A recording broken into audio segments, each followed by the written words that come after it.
channel, Read and Escape with Nina. How's it going?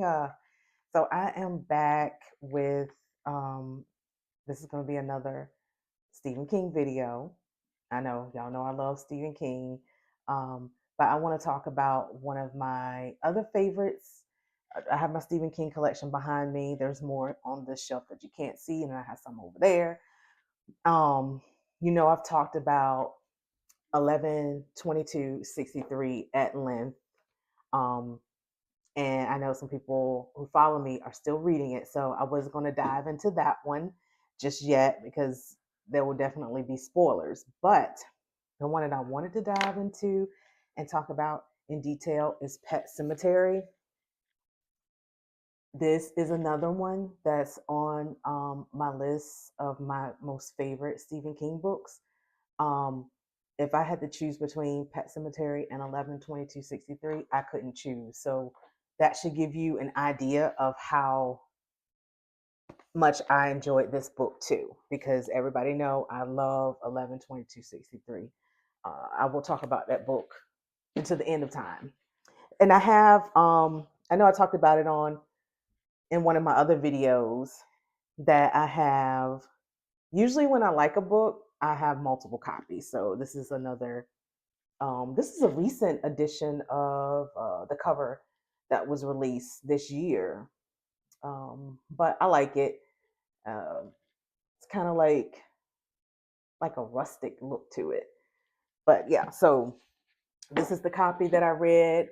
And honestly, guys, I read this for the first time last year. Now, I grew up watching Pet Cemetery. So I was already familiar with it. And I was thinking, well, if I'd seen the movie 100 times, I mean, what's the need of me, reading the book? And I was like, I don't know if it's going to be the same or, I didn't think I was just going to, I don't know. I didn't think I was going to enjoy it or I didn't feel the need to read it. So I picked it up last year and I literally could not put it down. So I just wanted to talk to you guys about it because I really enjoyed it and maybe it might be something you might want to read. I am going to give some spoilers to this. Um, so I just want to let you know in advance that I will be talking about it at length. You guys know I like to annotate my books. If it's something very important to me to talk about, I don't know if you see, yep. Um, there's certain lines in this book that I just thought were impactful and important to the literature because that's what his work is.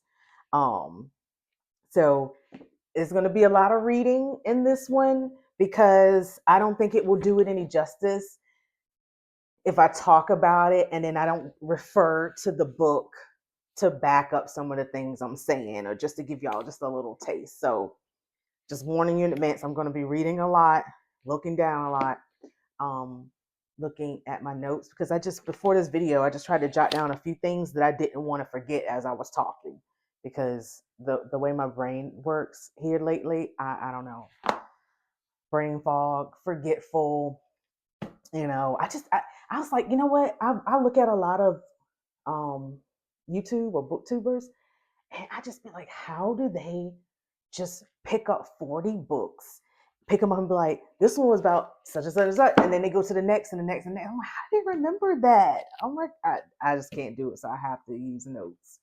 But let's get into it. So this is Pet Cemetery by Stephen King, published 11/14/1983. 580 pages. So you guys already know how Stephen King, how he does it. His books are going to be long, but in this situation, it was worth it. I think everything that he has in here needed to be in here. There wasn't any extra descriptive things that I felt like could have been left out. So 580 pages. Um, and then I said when it was published. So just to give a brief synopsis, let's see. It says when the Creeds move into a beautiful old house in rural Maine, and this takes place in Ludlow, Maine, by the way. It all seems too good to be true. A physician father, beautiful wife, charming little daughter, adorable infant son, nice house. And as a family, they had it all. And this is right down to a friendly car. I think in the movie it was like the traditional station wagon that they had back in the 80s. That was the, you know, family car. But the nearby woods hide a blood chilling truth more terrifying than death itself and more powerful. So it says, and one of the famous quotes that I love from this book is, sometimes dead is better. And in this, it just is. Leave it alone. And you'll find out as we talk about this in more detail. So, like it says, it starts with the Creed family moving from Chicago. I believe they came up from Chicago to Ludlow, Maine, because Lewis Creed, he was a doctor and he got a job as a ER physician at the local university. I believe it was a university. And so he comes up with his family, which is his wife, and then his daughter. His wife is Rachel, and then his daughter Ellie, and of course the infamous Gage is the little boy. And when they move in, they meet this local, older, charming, witty man across the street that soon becomes their neighbors, but Lewis soon becomes friends with him. And his name is Judd. And I'm going to say Judd is one of my favorite characters of all time in the Stephen King world. I like I like that like New England drawl that he had. I like the way he talked and pronounced certain words. Um, I forgot who the actor was that played in the movie.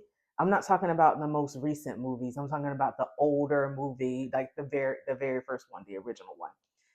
Judd is just one of my favorites. So yeah, they meet him and he just, tells them about the town, show them the ropes and things like that.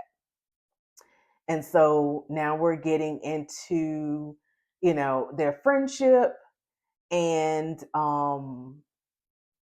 he notices Ellie, the little girl, notices a path in the backyard. And so yeah, Judd takes them down the path in the backyard, and he explains to them that the road that they live on is heavy. Truckers go through that road all day. They drive crazy fast, and a lot of the locals lost their pets to that road. And so Judd was explaining to the Creed family that you have a pet cemetery in the back of your yard. That's where the children would bury their pets.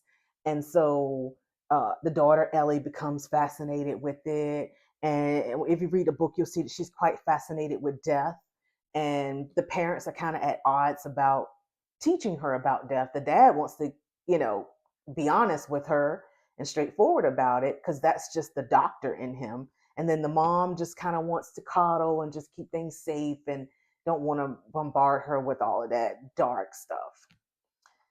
Anyway, life just goes on with the family. They get moved in and settled in. I don't want to get too much detail, so I'm gonna just try to hit some highlights. I'm thinking in the order of the book as I go. So if I get out of order, forgive me or something. It's been a while. Um, so at some point while Lewis is at work, one of the college students, he's a jogging um like around the college campus or something like that, and he was unfortunately hit and killed. And this is where things start turning and things start happening. um for some reason, he while Lewis is taking care of him and trying to save him, basically, unfortunately he ends up dying. Oh, there's my dog. Hold on. Every time I want to film, every single time they want to bark. But yeah, I was saying that the runner, he passed away, and then while Lewis is in the room with him, just waiting for the nurses to come back, it was just some commotion and things like that going on. His spirit or something raised up, and he starts giving Lewis these messages, and it scares him, but then he lays back down when the nurse came in. So Lewis is thinking maybe he was hallucinating. He don't know. And then this guy starts visiting him. I think that character was put in place to try to warn, and I know he was put in place in the story to try to warn Lewis to not mess with anything in the burial ground. So you know the Creeds have the pet cemetery behind their house. Well, deeper in the woods, you have the ancient Indian burial ground, and it's supposed to be like this sacred place, but it is very um, it's a horrible place in the sense that if you were to bury something there, they would come back and their personality would be totally different than it was when they were alive. So this character, Pascal, Victor Pascal, that's his name. I'm so proud of myself for remembering. He was warning Lewis ahead of time not to go beyond that point because I believe he was saying that ground is sour. I think that's the term that they use in the book. So anyway, so he's essentially haunting him, and then Rachel takes the kids with her to her parents' house for Thanksgiving. During this time, Ellie's cat, Church, is run over and killed. And this is where Judd comes in and he says, well, Lewis is thinking, okay, something died, you bury it, and that's it. And so Judge introduces him to it's called the Micmac Burial Ground, which is the ancient burial ground, and says, hey, do you really want your daughter to come back sad? Um, I know a place we can bury it. And so Judd, this 80 something year old man, just takes the hike. And the way they describe it in the book is very treacherous, like trying to get through those woods and all those sticks and climbing and all of that. So he takes this height, and Lewis is behind him, like, gosh, I'm much younger. How is this man keeping up? But he's born and raised there, and he knows every step to take to keep from falling. They get to this burial ground, and Judd tells him, here's the shovel. You bury your own kind. That's another um, famous quote in the book. And he buries the cat, and everybody goes back home. And next thing you know, Lewis wakes up at night to some scratching and some purring, and there's Church. Yes. And he's like, he goes to Judd and he's like, what did we do tonight? And that is in the book. Let me see if I have it. Yes, that's exactly what he said here. He said, Judd, what did we do tonight? Judd says, why? We buried your daughter's cat. Is that all we did? Lewis said. And this is what Judd said.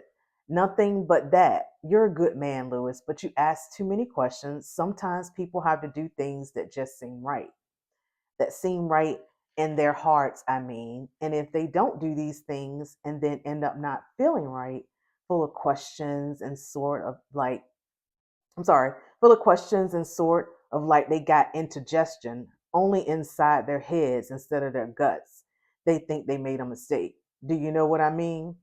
And Lewis just says yes.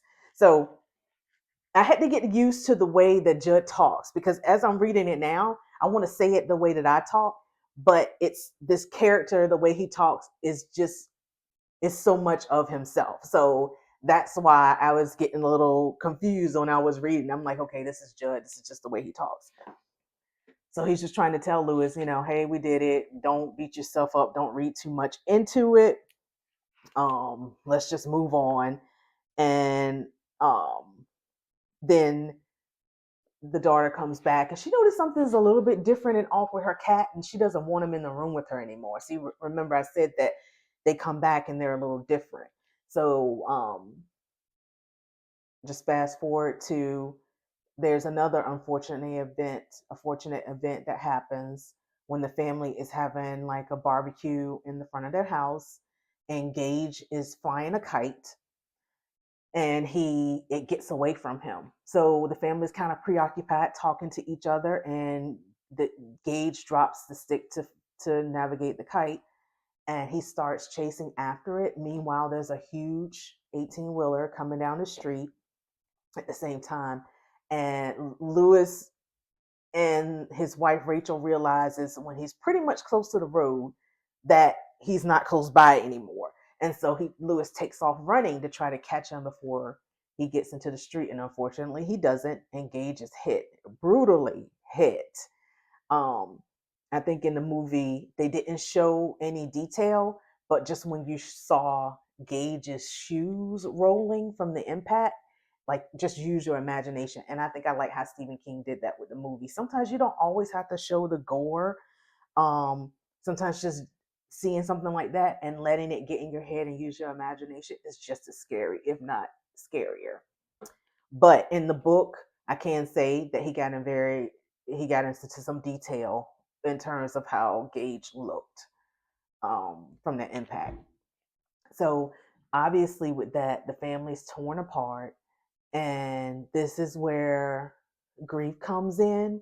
When I used to look at this movie as a kid and even as a teenager and a young adult, pretty much all my life, I looked at it as, oh, it's scary, it has some scary moments, sometimes some funny moments, and I really didn't look at the grief aspect of it or even think about it honestly until I read this last year.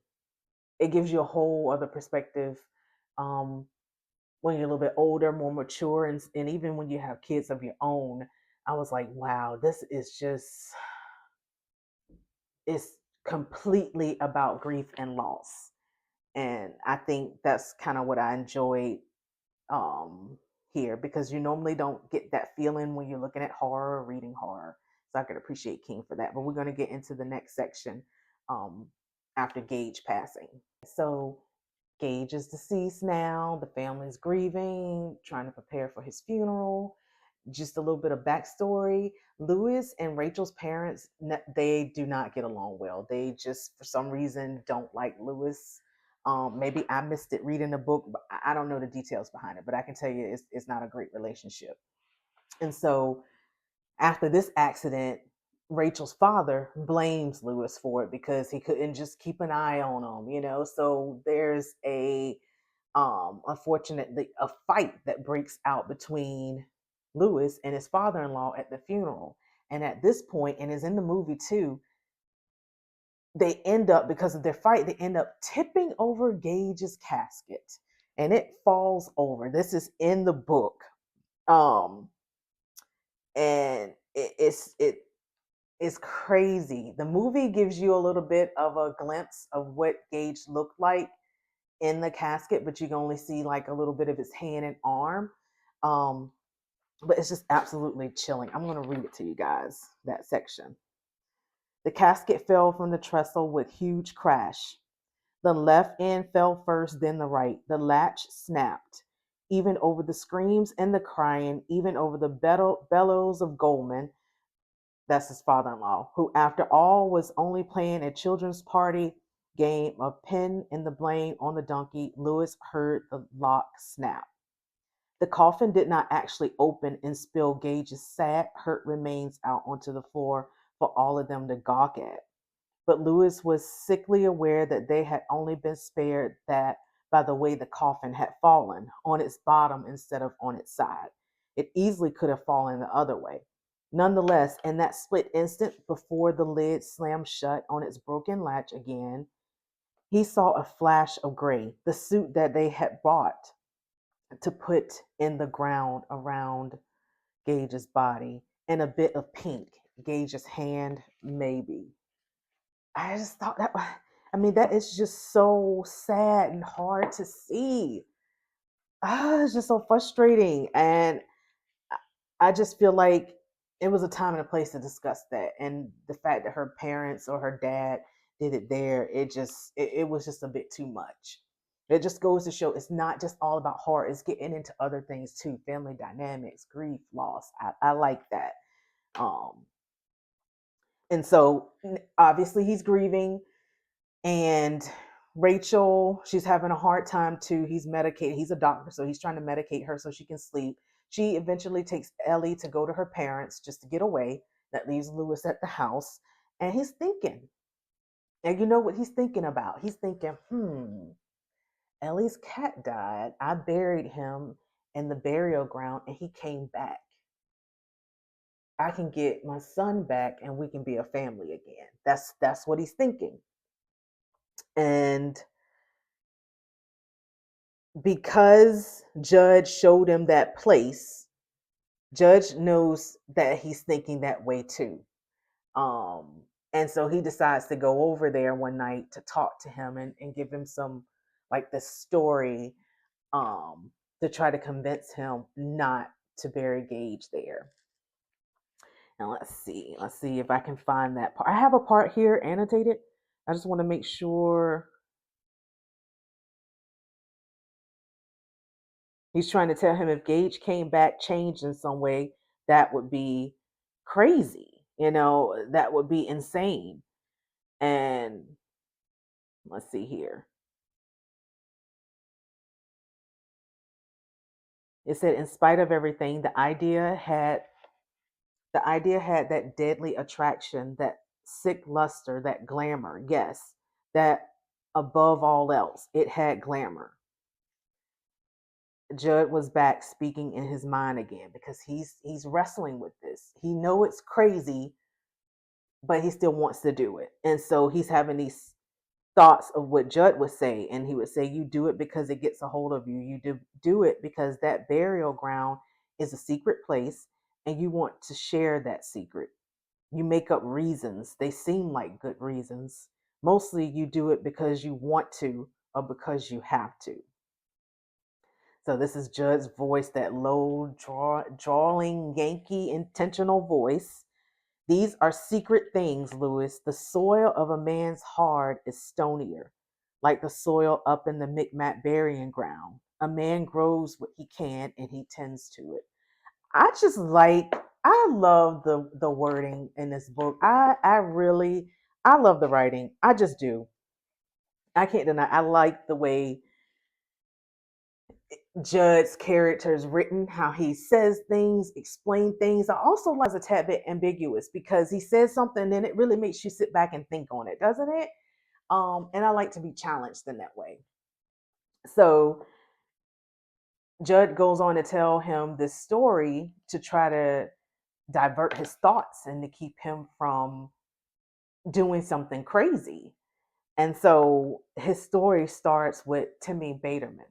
And so now let's get in the next. Timmy is a young man who went off in the military. Let's give you a quick backstory before I start reading. He went off in the military. He was killed. His dad was stricken with grief, obviously. And Timmy was buried in the burial ground. And this happened when Judd was just a kid. I think he was 13. I think it says he was 13. But Judd is at Lewis's house telling him this story so that he can be like, oh, I don't want my son to be that way, or I'm going to change my mind. I'm not going to do this. So I highlighted, look at all that highlighting and annotating, where Judd starts telling this story. And I even wrote a note at the bottom and it says, Judd's storytelling was very chilling to read. I'm telling you, I absolutely loved it.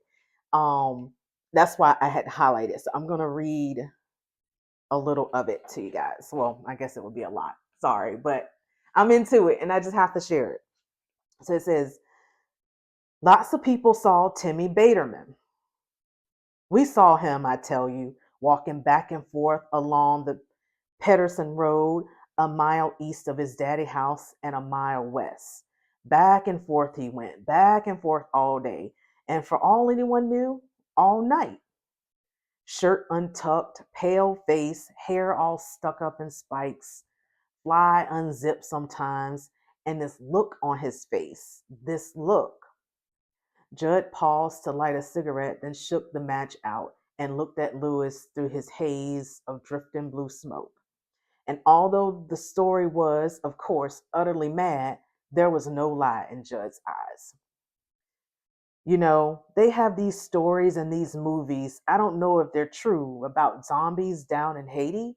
In the movies, they say they just sort of shamble around with their dead eyes straight ahead, real slow and sort of clumsy.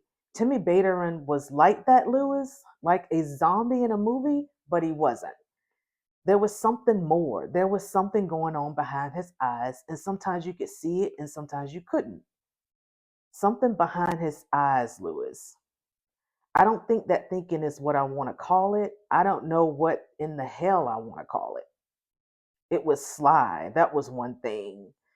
So I like how Judd is telling this story, and he's trying to just let Lewis know that hey, it's something. It was something weird about him, something inhuman, um, about Tim Baderman, and like I said, he's sitting there, he's listening, but does it does it really stick with Lewis? No, it doesn't. Because why is that? You have, even if Lewis is a physician and he's smart enough to know that that isn't the way to go, that isn't smart, he's stricken with grief, and grief will make you do things and feel things that you never felt, and so he doesn't listen. And this is where there's a turning point in the book because of this statement here. It says, the headstone was here now. It read simply, Gage William Creed, followed by the two dates. His heart beat heavily but slowly in his chest. That was it then. If he was going to do it, he had better start. There was only so much night ahead, and then the day would come. So, right there, you know that Lewis is at the cemetery at night, staring at his son's grave, and you know what he's about to do. And let's see, I think I annotated that. Yeah, I did. So it says Lewis slipped the flashlight into his armpit. He squatted down slightly. His hands groped like the hands of a catcher of circus flyers, waiting to perform his part in a mortal docking. He found the groove in the lid and he slipped his fingers into it. He paused for a moment. One could not rightly call it a hesitation. And then he opened his son's coffin. Isn't that just great? I mean, can you imagine you're outside at night, the rest of your family is all somewhere in another state. You're in a cemetery. They don't know what you're doing. Um, and you have dug up your son's grave. Um, it's just it's just eerie. All right, and it says a deep horror that was very nearly awe stole over him. It was the sort of feeling usually reserved for the worst nightmares, the ones you can barely remember upon awaking. Gage's head was gone. So when I saw this, because I underlined it and everything. When I saw this, I was like, "What? His head was gone? How could that be?" But as I read on, it was just his body was covered with so much moss and I guess bugs and things like that. It gets into great detail that it made it appear as if his head was gone, but when he wiped that stuff away, that he could see his son.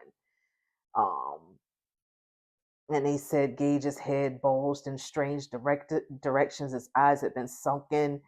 Um, white stuff protruded from his mouth. It, it was detailed. I'm gonna spare you guys that, but this is what's always good about the book over the movie any day, because of the detail. In the movie, we just saw him at the cemetery digging him up and holding little Gage's body and rocking him and saying it's gonna be okay now. At this point, he goes to the burial ground. He buries Gage. Um, and obviously, Gage comes back. Now, while Rachel is in Chicago, she realizes something's wrong because she's trying to call the house and she's not getting Lewis. And she just has this gut feeling that something's off. So she tries to come back and she does make it back. Um, and guess who pays her a visit? Victor Pascal. He's paying her a visit because he's trying to help her get there to stop Lewis from burying Gage. But she's too late. So Gage goes on this killing spree, and we're going to cover that next. Gage is back, and he's not his same little lovable self. He goes and kills Judd first. That was very scary. I love the way they did it in the movie, how they gave him like this little scary laugh, and you would have to watch it. I can hear it in my head, but it was very scary. In the book, he was vulgar though. I'm not gonna lie, it was kind of funny. He was cursing and saying vulgar stuff, and I was like, oh, this is different. Um, so yeah, he kills Judd. Um, and then Rachel comes home and she goes to Judd's house first. And Gage is there hiding. And he tries to disguise himself as the sweet little boy that she knew. And that's how he traps her and was able to kill her as well. So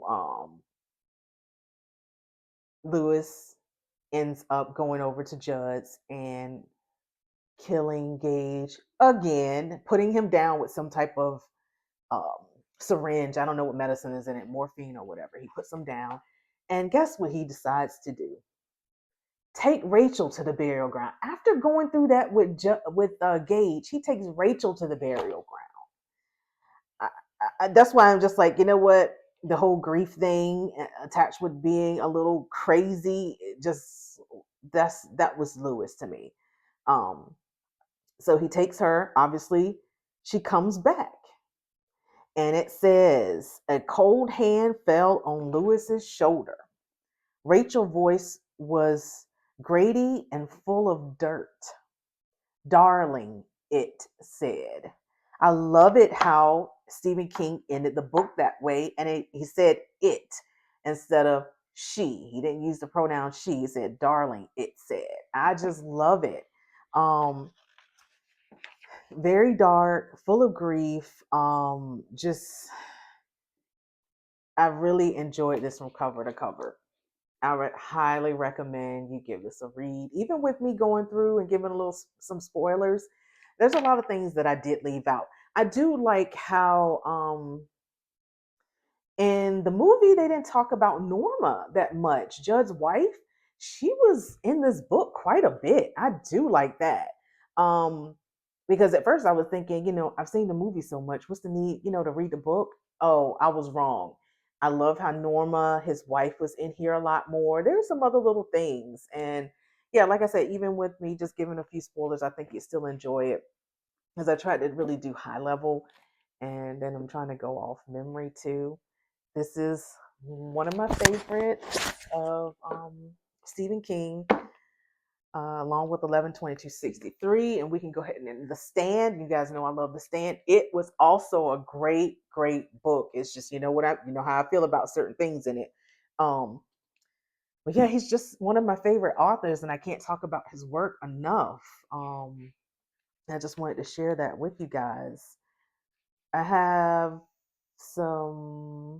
I'm thinking about um doing a live on I'm trying to think if I want to do it on Friday or Saturday. And in that live, I wanted to talk about all of the Freedom McFadden books I've read. It's quite a bit. And I feel like that might be some good content for a live video because I won't have to edit much, if at all. Um, I know it's going to be pretty long because I think I've read 17 out of her 26 books. So I wanted to go over those with you guys. She is a thriller writer, and I do like her writing. I just feel like her books, yes, most of them, the plot twists and things like that are easy to guess. Some of them aren't. But I think it's just like a good, easy read. If I'm in a slump and I can't figure out what I want to read, a Freedom McFadden book will get me right back in because it's so quick and easy. Um, so I'm thinking about doing that.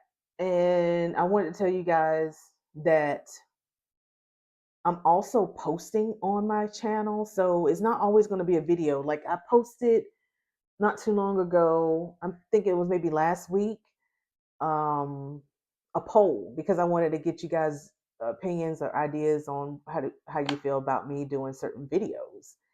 And I think only one person responded to it. It was like a poll, but it's under post. So if you go to my channel and you see like my videos, it is like a tab. You see videos, live, playlists, posts. It's under a post. And if you have your notifications set to all, you should be getting those. I don't know if you guys are not getting them, but if you set your notifications to all, you should still get um, when I just post something that's not just a video. I tested it out on myself because I have two channels. And whenever I post on my reading channel, on my regular channel, I can see it and I can click on it. I'm like, okay, I'm getting it. I'm getting them. So they should be getting them too. I just thought it'd be a good way for us to engage and a good way for you guys to let me know what you might want to see. As it goes both ways. So yeah, I want to let you guys know that's out there if you just check under my post. And yeah, that's all I have. Like I said, I wanted to talk about Pet Cemetery. I was talking about like zombies and zombie apocalypse type things earlier, and it made me think about it. I was like, oh, you know what? I've talked about Pet Cemetery as like a part of my Stephen King collection, but I never got into detail. And so I wanted to be able to make a video doing that. And I hope you guys enjoyed it. And I will see y'all in the next video. Bye.